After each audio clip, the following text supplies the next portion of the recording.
우리 옆에 계신 분들하고 인사하겠습니다. 당신은 축복의 사람입니다. 우리 한 번 더 인사하도록 하겠습니다. 산제사 영적 예배를 해보갑시다. 오늘도 최고로 영적인 예배 드리는 응답의 시간 되기를 살아계신 주의 이름으로 축원합니다. 5월 한 달 동안은 가정 가문 전도 선교를 위해서 기도하자, 이렇게 간목사님 안 계셔서 제가 5월 첫째 주간에 와가지고 말씀을 드렸던 것 같아요. 그 주간 예배 드리는데 제가 메신저로 알 수 있잖아요. 이게 성도들이 같이 은혜를 누리구나. 근데 위에서 보니까 곳곳에서 눈물을 흘려요. 왜 그러냐 봤더니 복음 안에 있는데도 불구하고 가정에 자녀들 때문에 어려움 당하는 가정들이 너무 많은 거예요. 이제 나가는데 어떤 한 권사님은 목사님 너무 감사하다고, 본인에게 해답이 됐다고, 힘이 됐다고. 월요일 날 제가 교역자 회의를 딱 오는데 모르는 전화가 왔어요. 모르는 전화가 와가지고 이걸 받아야 되나 말아야 되나 이러다가 혹시 모르니까 그래서 전화를 받았어요. 목사님 누구누구 권사입니다 이러더라고요. 그래서 제가 몰라가지고 예 제대로 못 들었어요 처음에는. 그래서 뒤에 한 번 더 목사님 누구누구 권사입니다 이러니까 그제서야 제가 알겠더라고요. 아는 목소리더라고요. 예, 권사님 어쩐 일이세요? 이래 여쭤보니까 권사님이 사실은 카톡으로 문자를 남기려고 그랬대요. 카톡으로 문자를 남기려고 그랬는데 목사님 어제 메시지 들으면서 너무 힘이 됐다고, 그러면서 가정 가문을 두고 새롭게 기도하는 그런 시간표가 됐다고 그렇게 얘기하시는데, 진짜로 우리 가정과 가문을 위해서, 전도와 선교를 위해서 제대로 기도했구나. 왜 그러냐, 지금 가정 가문 때문에, 후대들 때문에 어려움 당하는 가정들이 의외로 많아요. 그래서 지금 제가 온양을 이제 섬기고 있는데, 온양에서는 렘넌트부 예배하고 자체 예배를 가능하면 5월 달에는 뭐 시리즈는 아닌데 지금 시리즈처럼 지금 하고 있어요. 그래서 렘넌트 주일날, 어린이 주일날에는 제가 렘넌트부에 뭐라고 했냐니까 하나님이 만드신 가정, 그게 주제였어요. 근데 창세기 3장에 그 가정을 사단이 공격했다. 근데 가정을 공격한 게 아니고 그 사단의 목표는 후대다. 그리고 둘째 주에는 어버이 주일이잖아요. 어버이 주일에 뭐라고 제가 메시지를 던졌냐니까 성경에서 말하는 효도는 뭐냐, 알아야 될 거 아닙니까? 지금 많은 사람들이, 세상 사람들이 조롱하잖아요. 기독교는 부모도 모르고 조상도 모른다고. 근데 아니거든요. 성경만큼 부모에 대해서 효도하라고 가르치는 데가 없어요. 근데 그걸 모르니까 가정에 이런 올바른 질서들이 다 무너지는 거예요. 그래서 성경에는 효도를 뭐라 가르치냐, 렘넌트들이 효도를 어떻게 될 거냐, 그리고 우리 부모들이 어떻게 응답받을 될 거냐, 이런 부분 전달한 거예요. 그러면서 지난주에는, 셋째 주에는 뭐라고 전달했냐니까 응답받는 가정의 시작, 그게 결혼이라. 얼마만큼 결혼에 대해서 모르느냐, 성경에서 뭐라고 말하는지조차도 몰라요. 이러니까 결혼에 대해서 잘못된, 사단이 주는 오해된 결혼관이 얼마나 많이 심겨지는 거예요. 끝나고 난 다음에 우리 렘넌트들이 포럼을 적어냈어요. 이제 매주마다 포럼하고 나면 팀별로 해가지고 기도 제목을 적어가지고 저한테 줘요. 저한테 주는데 제가 쭉 읽으면서 야, 그래도 메시지 하기를 잘했구나 이런 생각이 들더라고요. 왜 그러냐, 어떤 렘넌트가 뭐라고 포럼을 적었냐니까 오늘 메시지 들으면서 결혼은 해야겠다고 생각했다, 이런. 그 말은 무슨 말이냐, 결혼을 안 해야겠다고 생각한 거예요. 그 말은 그만큼 가정과 결혼에 대한 상처가 있는 거예요. 이게 해결되는 거예요, 메시지 하면서, 메시지 들으면서. 그리고 어떤 렘넌트는 뭐라고 기록했냐니까 성경에서 말하는 올바른 세계관을 내가 볼 수 있는 눈을 열어야겠다라고 딱 생각해요. 왜? 사단이 틀린 세계관을 계속 심는 거예요. 잘 보셔야 됩니다. 지금 미국에 깨어있는 사람들이 아디다스 불매 운동이 일어났어요. 왜 이런 일이 일어났냐, 이번에 이제 아디다스에서 2023년도 수영복 컬렉션을 발표했어요. 수영복 컬렉션을 발표했는데 여자 수영복을 이제 선전하는데 모델을 누구 세웠냐니까 남자라. 처음에는 이제 사람들이 몰란 거예요. 남자가 수영복, 여자 수영복 입고 있다는 걸 몰랐는 거예요. 근데 자세히 쳐다보니까 모델이 전부 다 남자라. 그러니까 남자가 여자 수영복 입고 여자 수영복 선전을 하는 거예요. 거기에 주요 부위는 이거까지 하면 설교인데 도드라지고, 심각한 거죠. 그러니까 지금 지난주에 이제 뭐 우리 유진주 전사님이 그런 얘기했는데 LGBT 하는데 아디다스가 그런 걸 엄청 이걸 심어요. 이러면서 트랜스젠더 그리고 뭐 동성애, 그리고 뭐 레즈비언, 게이 이런 사상들을 상품 하나 파는데 거기에 사상들을 다 집어넣어요. 이러니까 깨어 있는 사람들이 저렇게 하면 우리는 아디다스 살 수 없다 이래가지고 아디다스 불면. 근데 다행히 우리나라는 아니라. 그래서 제가 그러고 난 다음에 우리나라 이제 그 아디다스 광고를 쭉 봤는데 우리나라에는 여자 수영복 모델이 아예 없어. 그래서 제가 보면서 야, 그래도 우리나라는 참 다행이다 싶은데, 지금 눈에 보이지 않는 사단 마귀가 어떻게 하든 가정을 공격하려고, 후대를 공격하려고 틀린 세계관을 계속 심는 겁니다. 그러면서 다음 주에는 제가 뭐라고 지금 설교하려고 생각하냐니까 행복한 가정. 여러분한테 한번 질문해 보겠습니다. 여러분의 가정은 행복하십니까? 아이고, 저 옆에 님 없으면 좋겠다. 아이고, 저 남편 지금 전부 다 그런 거 아닙니까? 자식들 바라보면서 어떤 생각이 듭니까? 복덩어리야 될 자식들이, 복덩어리는 뭡니까? 이게 말씀만 안 지키면 좋겠다 싶을 정도로 어려우니까 집에 들어가면 천국이 돼야 될 가정이 집에 들어가면 지옥이라. 이러니까 행복한 가정은 꿈도 꿀 수 없는 거죠. 그래서 진짜로 성경에서 말하는 행복한 가정은 뭐냐? 세상에서 말하는 성공하고 돈 벌고 많은 명예를 얻고 그게 진짜 행복한 가정이냐? 아니면 성경에는 어떻게 말하고 있냐? 최소한 알아야 될 거 아닙니까? 그래서 이런 부분들을 이렇게 쭉 전달하고 있어요. 저와 여러분들이 찾고 누리셔야 됩니다. 그래서 올 한 달 동안 여러분의 가정, 가문, 후대 두고 기도하고 진짜 전도와 선교를 두고 기도하고 하나님이 어떻게 응답의 문들을 열어가시는지, 어떻게 여러분의 현장을 바꿔가시는지 그거 확인하고 누리는 축복 있게 되기를 살아계신 주의 이름으로 축원합니다. 저는 제가 자녀들을 키워보니까요, 어떨 때가 제일 힘드냐, 우리 자녀가 어려운 줄 알겠어요. 어려운 줄 아는데 제가 육신적으로 해결해 줄 수 있는 방법이 없을 때 제일 힘들더라고. 혼자서 끙끙끙 앓는데 내가 저걸 어떻게 도와줄 수 있지? 어떻게 내가 저 아이를 내가 보호해 줄 수 있지? 근데 아무리 생각해봐도 육신적으로는 안 돼. 그래서 답이 뭐냐? 복음 안에서 우리 렘넌트를 위해서, 후대를 위해서 기도하는 거다. 그래서 기도하는 부모가 되어지면, 기도하는 아버지, 어머니가 되어지면 렘넌트 살릴 수 있다. 저는 확신하거든요. 여기에 저와 여러분들이 제대로 응답받고 인도받는 그런 시작이 되기를 살아계신 주의 이름으로 축원합니다. 꼭 서론에 기억하셔야 돼요. 우리가 가야 하는 길이 있어요. 그 말은 무슨 말이냐? 우리가 응답받아야 될 현장이 있어요. 그게 5월달이기 때문에도 그렇지만은 가정, 가문, 후대. 두 번째로는 우리에게 맡겨주신 울산과 동부 경남, 그리고 하나님께서 임마누엘 울산교회에 맡겨주신 선교 현장. 지난주에 바누아투 선교 보고 들으셨잖아요. 저도 이게 들으면서 야, 하나님이 우연찮게 시작한 것처럼 보이지만은 바누아투 현장에 완벽한 계획을 가지시고 인도에 가시구나. 하나님이 하셔요. 그러면서 14개 나라 현장 살리도록 응답의 문을 여세요. 지금 부르권 현장에 못 일찍 응답 누려야 될 거 아닙니까? 더 중요한 거 성전 건축해야 될 거 아닙니까? 그게 우리 교회가 가야 되는 길입니다. 저와 여러분들이 가야 되는 길입니다. 근데 문제는 어떻게 가야 되냔 말이에요. 미래가 보이면 좋겠는데, 응답이 보이면 좋겠는데 지금 캄캄한데 어떻게 저와 여러분들이 그 응답을 자꾸 누릴 거냔 말이에요.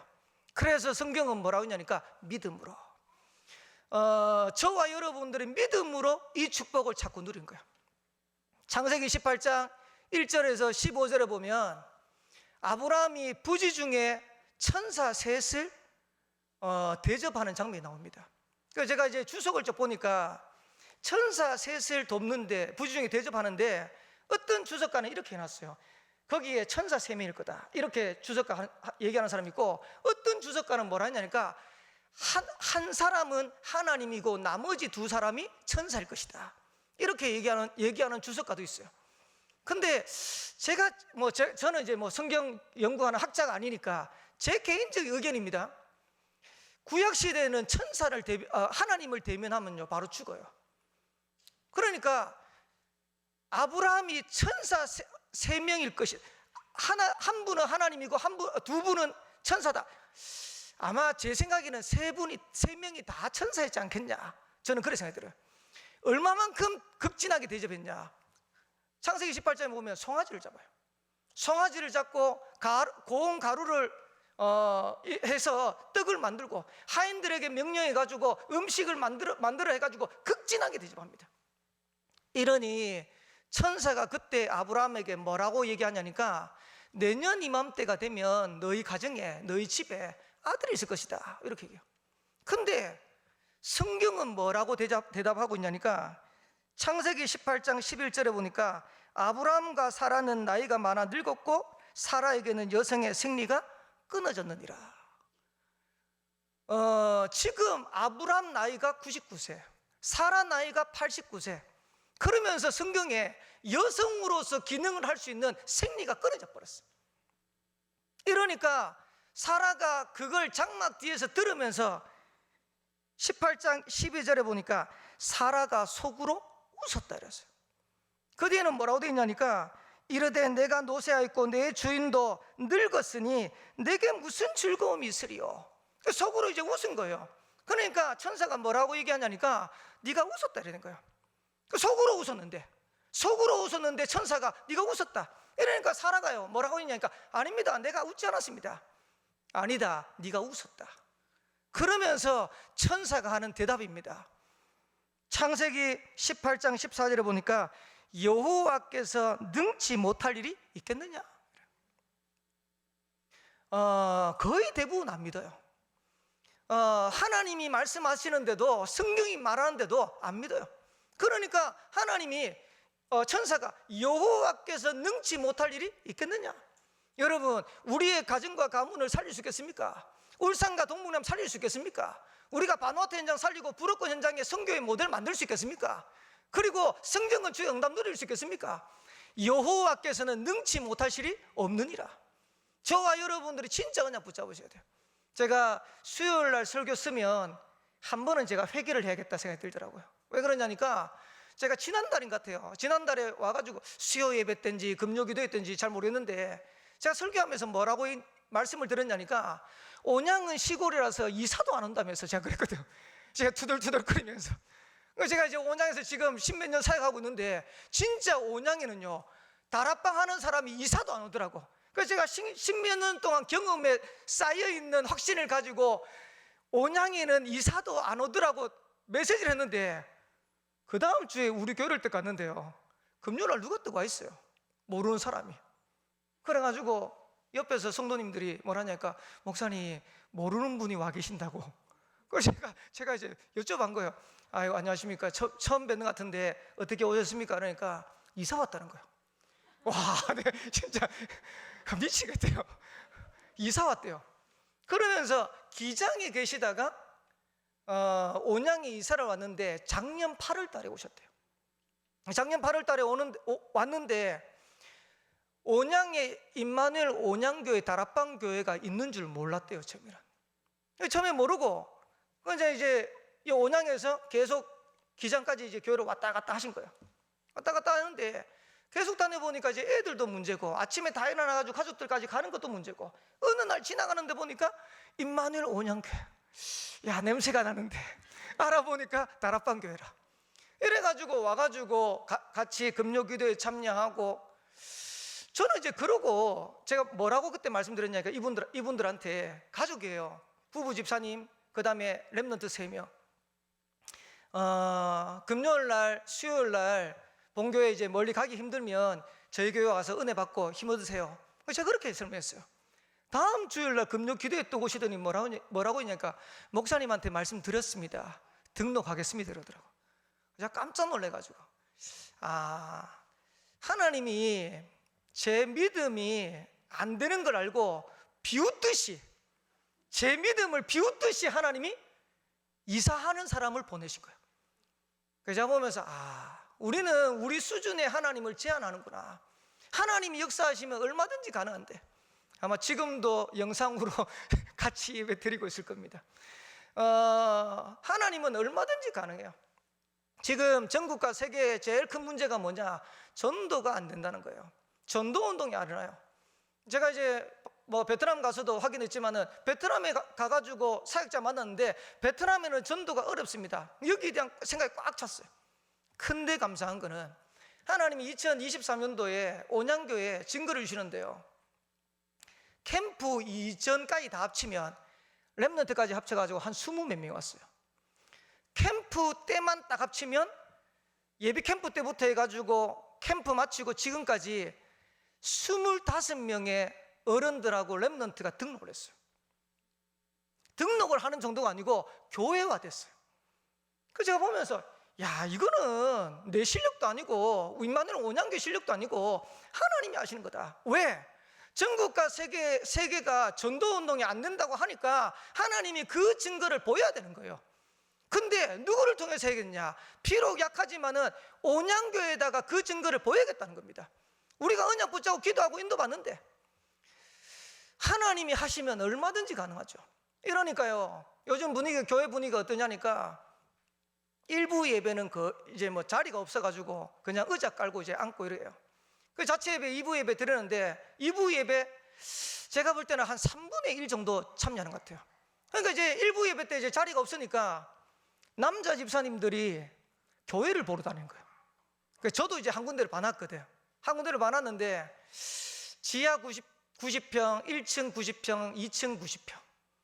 그래가지고 지금 저희가 있는 데가 65평인가 그렇거든요. 그러니까 일단은 그거보다는 더 확산돼 갈 수 있고 또 렘넌트 뒤집개 운동 마음대로 할 수 있겠고 이래 싶어가지고 제가 보고 왔어요. 보고 야, 저기가 되면 정말 좋겠다 이런 생각이 들더라고요. 근데 이제 제가 어디서 봤다 이러니까 남자 집사님들이 가본 거예요. 가보더니 저한테 사진을 또 보시더라고요. 목사님 여기 본 거 맞죠? 제가 거기 본 거 맞거든요. 가보니까 너무 좋다는 거예요. 너무 좋은데 주인을 만났대. 그래 이거 달라 그러니까 어디서 왔냐고 묻더래요. 묻지 말고 얼마냐고 물으니까 끝까지 어디서 왔냐고 묻더래요.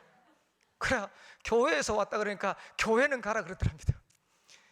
왜냐니까 그 위층이 3, 4, 5층이 여관이라, 모텔이라.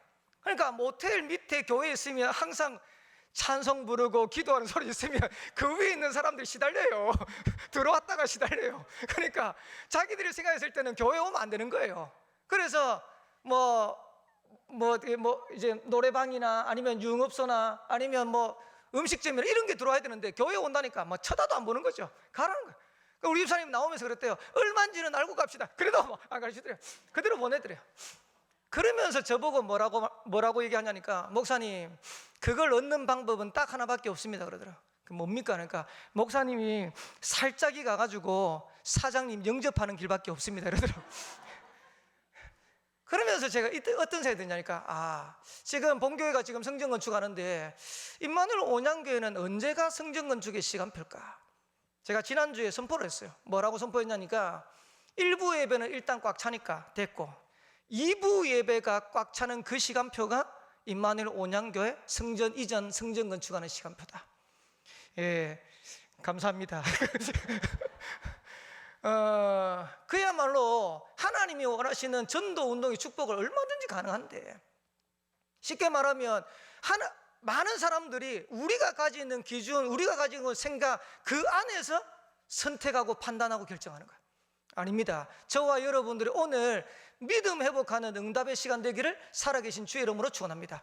왜 그러냐? 보세요. 오늘 제목이 구원의 역사 속에 있는 산업인. 산업인 메시지인데 제목을 잘 다르게 한번 보세요.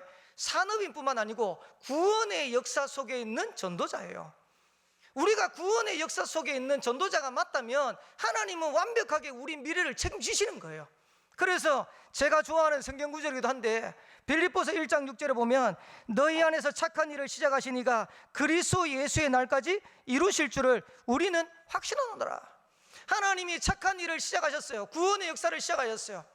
그 구원의 역사를 이루신 하나님께서 우리 안에 그리스도 예수의 날까지 이루어 가시는 거예요. 그 사실을 정말로 믿는다면 우리는 흔들릴 필요가 없는 거예요. 지금 일어나는 여러 가지 사건 문제 속에 우리가 낙심할 필요 없는 거예요. 거기에 속을 필요 없는 거예요. 그래서 진짜 구원받은 자가 맞다면 오늘 이 밤에 여러분들이 하나만 회복하면 됩니다. 그게 뭐냐? 구원받은 자가 누려야 될 기도. 그것만 회복하시면 돼요. 요 목사님이 늘 얘기하지만은 이번 주에 뭐라고 했냐니까 기도는 집중이다. 그것보다도 더 깊이 들어가면 몰입이다. 그것보다도 더 깊이 들어가면 몰입이 아니고 누림이다. 쉽게 말하면 우리가 기도가 누림이 되어지면 그때부터는 어마어마한 역사가 일어나는 거예요. 구원받은 자가 왜 믿음으로 못 누리냐? 실제로 기도의 비밀을 자꾸 누리지 못하니까. 죄송합니다. 거의 대부분의 성도들이, 렘넌트들이 기도가 안 된다고 보면 돼요. 그러니까 문제 만나면, 어려움 만나면 사실은 어려운 거죠. 김동훈 선교사님 그때 지난주 오셔가지고 메시지 하시면서 간증하시면 그러세요.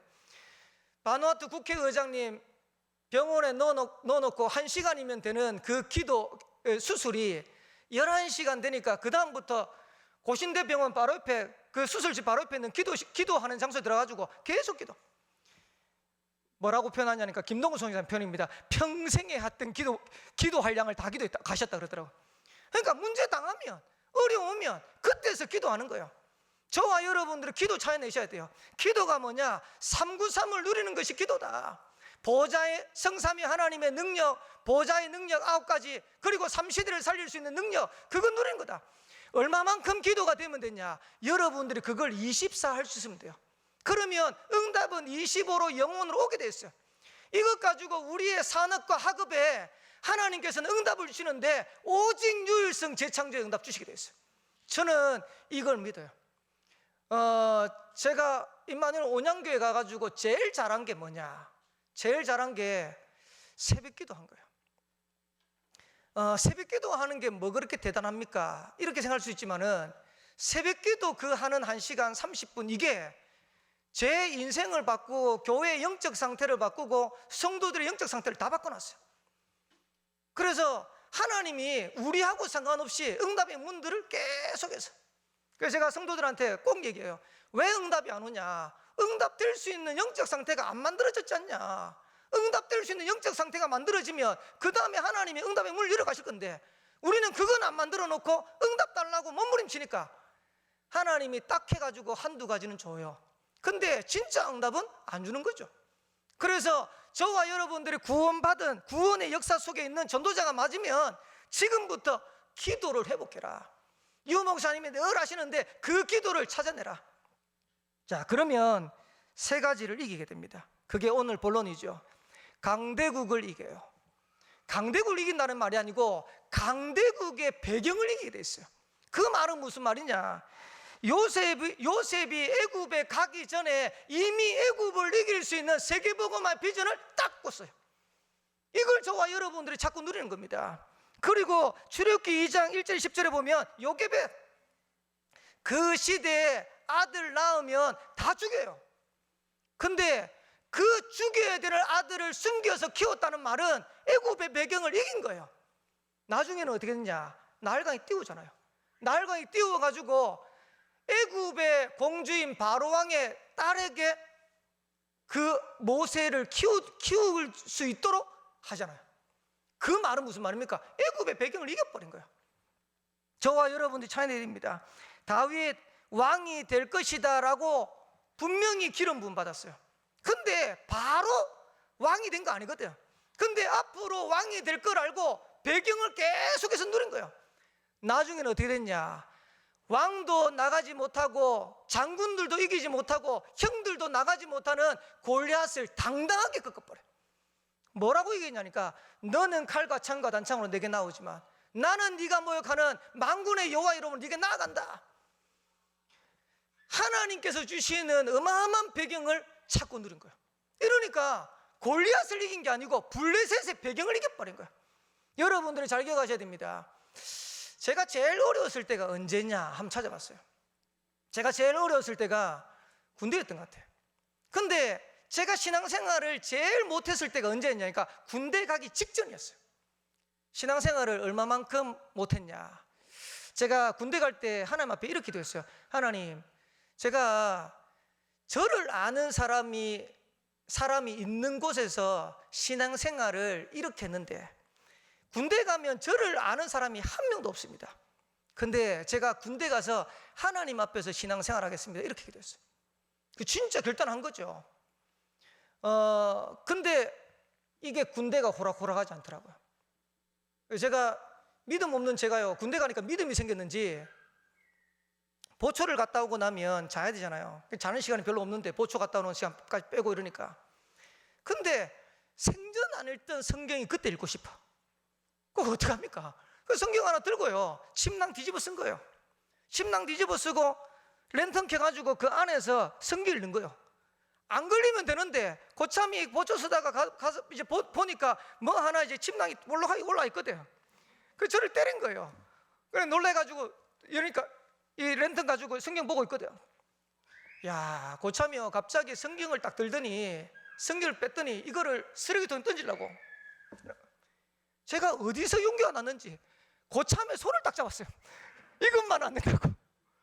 이래가지고 성경을 쓰레기통에 못 던지려고 딱 잡는 순간 그때 계속 맞았잖아. 어디 고참한테. 이런 것들이 수도 없이 교회 갔다 오면 니만 교회 다니냐, 다른 사람들은 교회 안 다니냐 이래가지고 저는 포병입니다. 포병에 빵가 들어가지고요 거기서 얼차리 당하고 어듯터지고 얼마나. 요즘 군생활 진짜 편한 줄 아세요? 요즘은 군생활도 아니다 진짜. 안 맞으면 그날 잠을 못 자요. 이거 오늘 내가 안 맞고 지금 자는 게 정상인가 이렇게 할 정도로. 그렇게 하는데 안 두려운 거 있죠. 안 무서운 거 있죠. 어느 정도까지 제가 확신이 있었냐니까 난 이러다가 순교도 가능해라고까지 확신이 있더라고. 하나님이 나중에요 군대 분위기를 완전 바꿔놨어요. 제가 해야 될 위치도 아닌데 저보고 군종하라 하질 않나. 나중에 포대군종에서 대대군종 하라고 얘기하질 않냐. 대대군종 되고 난 다음에 대대장이 저보고 뭐라냐니까 김군정 나 예수 믿도록 만들어봐 이러더라고. 그러니까 그분한테 제가 복음 전하기도 하고, 그리고 제가 제대하고 난 다음에 저희 교회에 부대 교회가 세워진 지 1주년이 됐어요.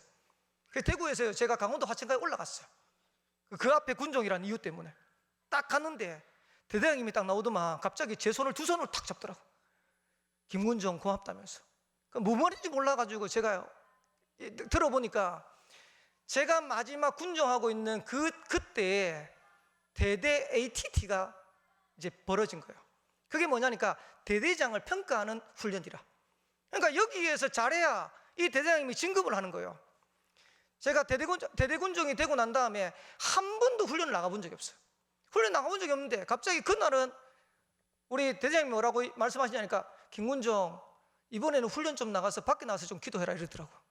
그래가지고 밖에 나가가지고 대대장님 있는 박스카 그 1호차 앞에다가 제가 그 보초 술 수 있는 자리를 만들어 놓고 거기서 그냥 계속 그냥 총만 들고 있었어요. 아무것도 안 하고. 군종이 뭐 하겠습니까?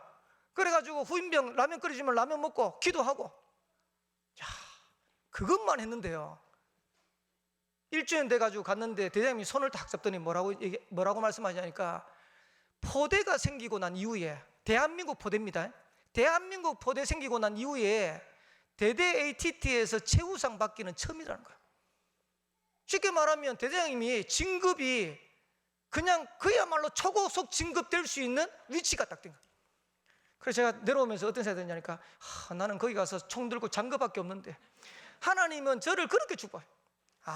이게 기도구나. 쉽게 말하면 저와 여러분들이 복음의 언약을 붙잡고 조금만 누려버리면 어려움이 오는 것처럼 보이고 문제 오는 것처럼 보이는데 그걸 이겨버리는 거예요. 그래서 렘넌트 7명은 그 강대국의 배경을 이겨버린 거예요.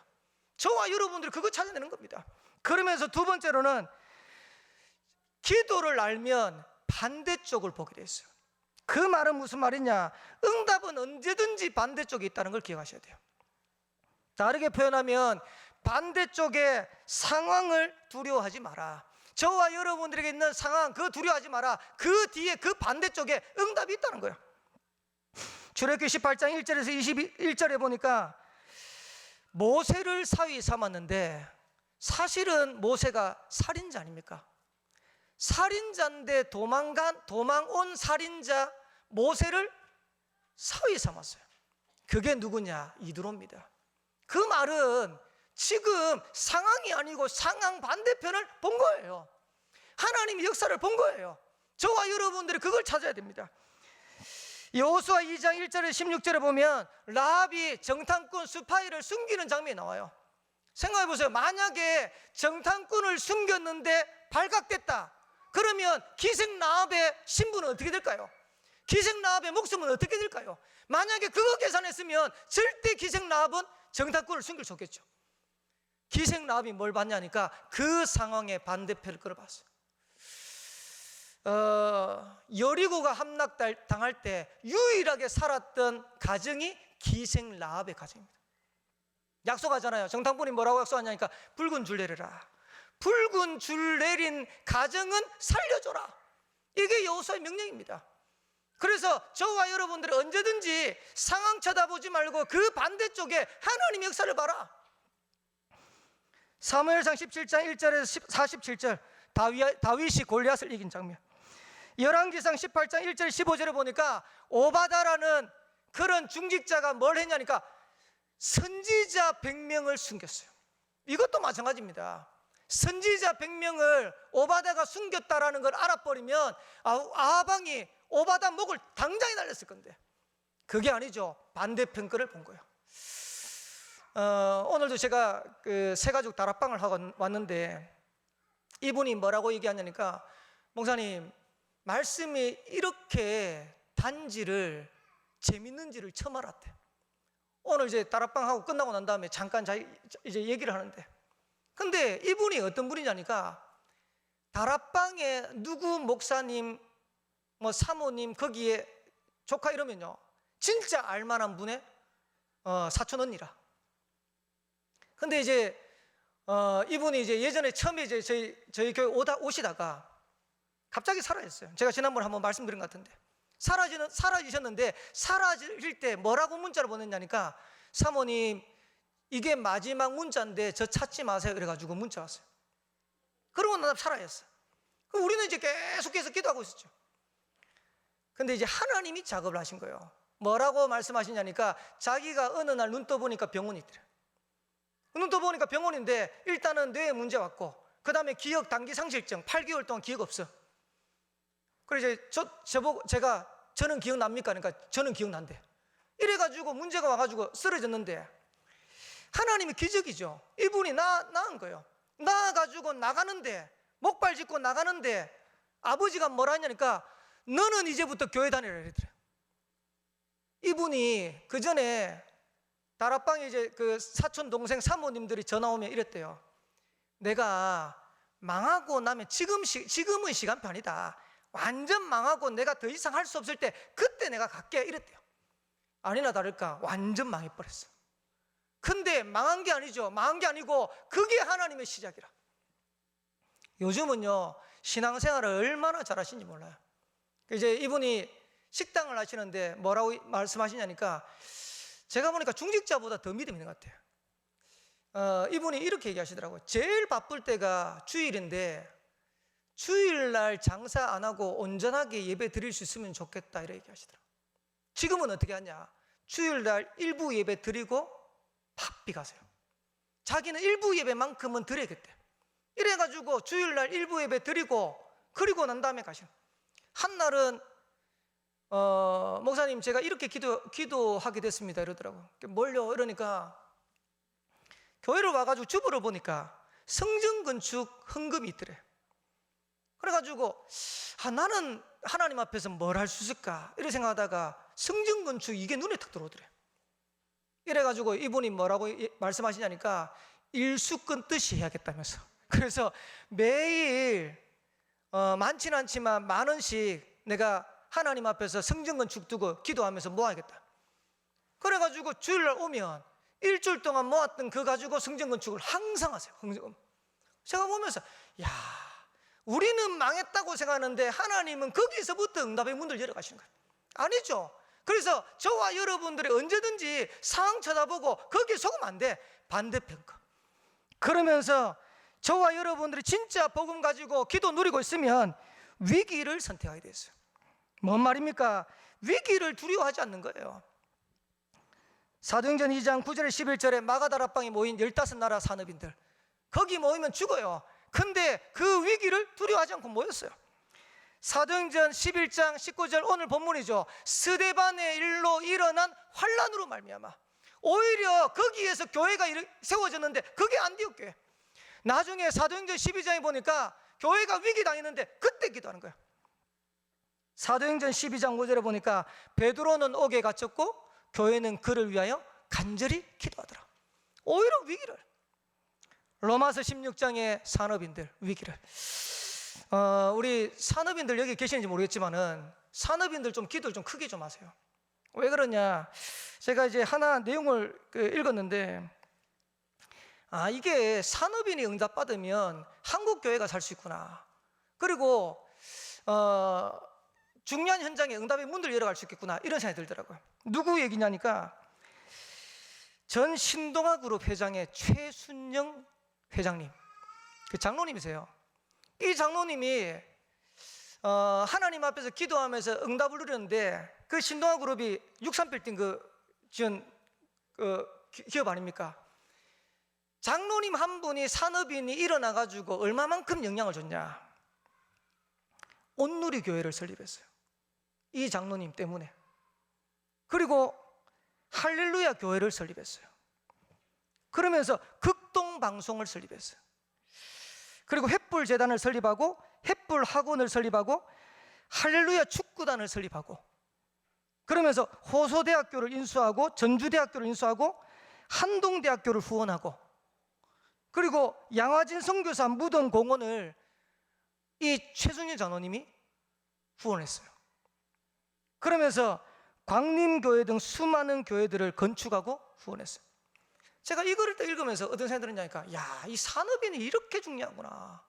다시 말하면 산업인 한 사람이 일어나면 한 교회만 세워지는 게 아니고 한국의 어마어마한 교회들을 세워가는데 지대한 영향을 주는 거예요.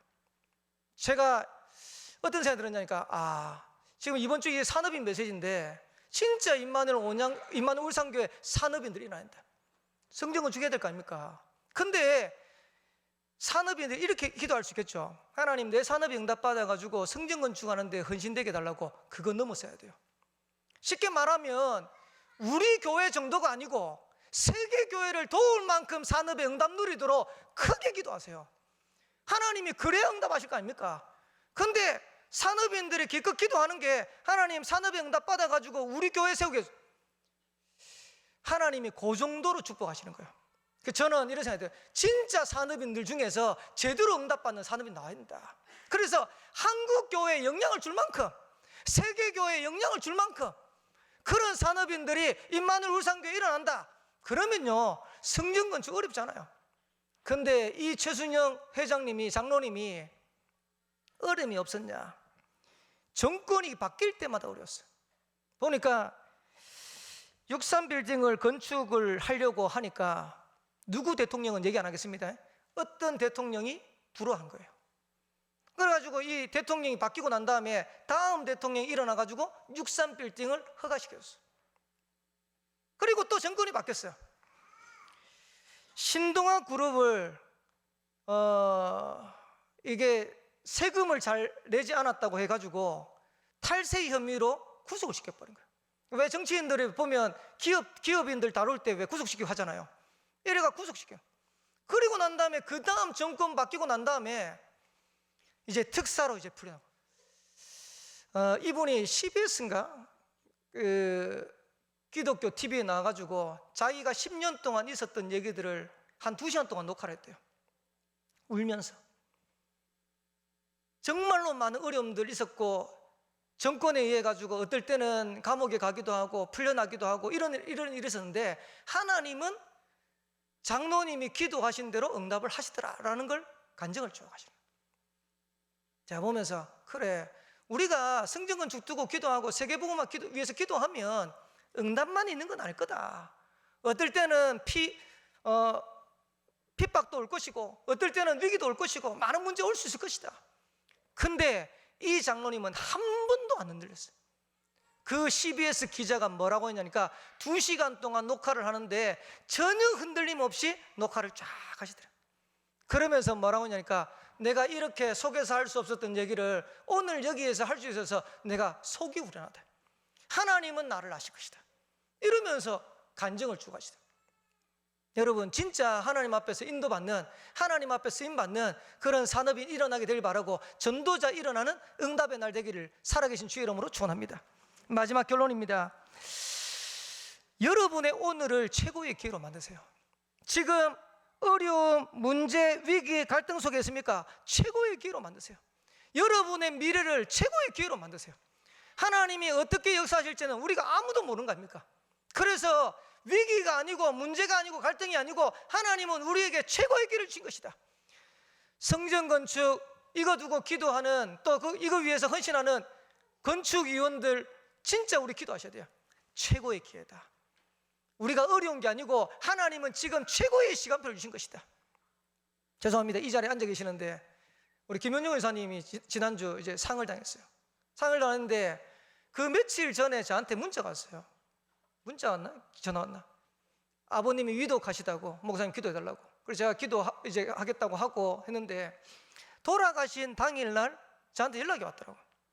연락이 와가지고 김은영 원사님이 뭐라고 얘기하시냐니까 아버지 예수님 영접하고 가셨는데 어머니가 완강하게 하셔가지고 기독교 장로로 안 된다는 거예요.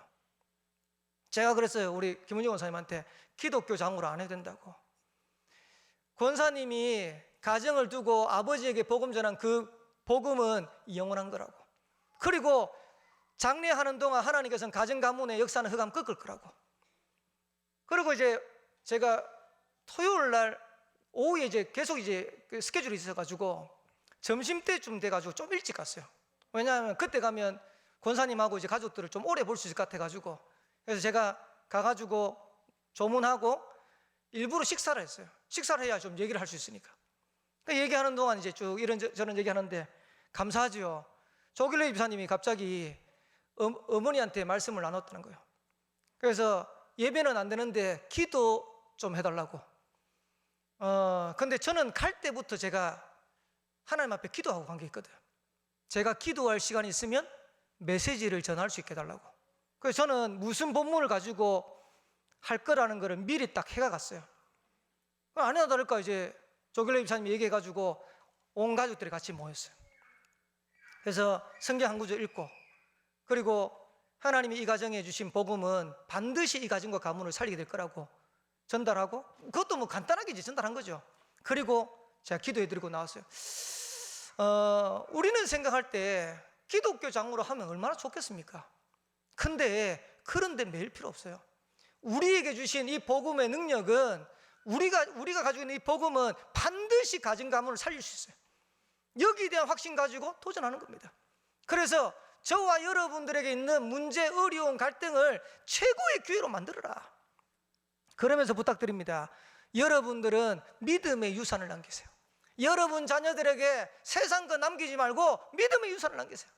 그게 여러분이 사는 길이고 여러분의 가정이 사는 길이에요. 그러면서 한 가지 꼭 부탁드리고 싶은 거, 마지막 교회 행사를 두고 기도하셔야 돼요. 이번 주부터 토요일부터 해서 USB 페스티벌, 그 다음에 이제 다음 주 월요일 날에는 종교인 체육대회, 그리고 6월 6일 날에는 인사이트 풋살대회. 근데 이제 지금 조금 문제가 뭐냐니까 일기예보를 보니까 대체 공휴일되는 28일 맞죠? 29일 날이 비가 온다고 돼 있어요. 지금 이제 운동장을 다 빌려가지고 준비는 다 하고 있는데 만약에 지금 비가 오면 캔슬해야 될 파이라. 저는 담당자는 아닌데요, 기도가 되더라고요. 하나님 여기에도 계획이 있을 건데. 그리고 준비하는 사람들은 나름대로 이제 대비될 수 있도록 지금 준비도 해야 되겠죠. 왜 이 말씀을 드리냐니까 기도하라고. 쉽게 말하면 교회 행사가 진행되는데 그냥 의미 없이 뭐 지나가는 게 아니라 하나하나에 다 의미가 있잖아요. 그거 하면서 렘넌트가 세워지고 교회가 세워지고 성도가 세워지고 다 세워지잖아요. 의미 있게 하자는 거예요. 그래서 하나님은 문제를 주는 게 아니고 이걸 두고 기도하면서 하나님의 절대 계획을 찾으라는 겁니다. 그래서 저와 여러분들의 인생을 두고 미래를 두고 최고의 응답과 축복을 찾고 누리는 새로운 시작되기를 살아계신 주의 이름으로 축원합니다. 구원의 역사 속에 있습니까? 아무것도 걱정 안 하셔도 돼요. 오늘 이 시간 하나님 주시는 언약 안에서 믿음 회복하는 그런 응답의 날 되기를 살아계신 주의 이름으로 축원합니다. 기도하겠습니다. 전능하신 하나님 은혜 감사합니다. 최고의 축복의 날에 예배로만 돌리게 하시니 참으로 감사드립니다. 구원받은 하나님의 자녀가 당연히 승리하게 될 것인데 이 사실을 믿음으로 바라보며 응답 누리는 새로운 시작되도록 축복하여 주옵소서. 살아계신 예수 그리스도의 이름으로 기도합나이다. 아멘. 아까 설교 때 말씀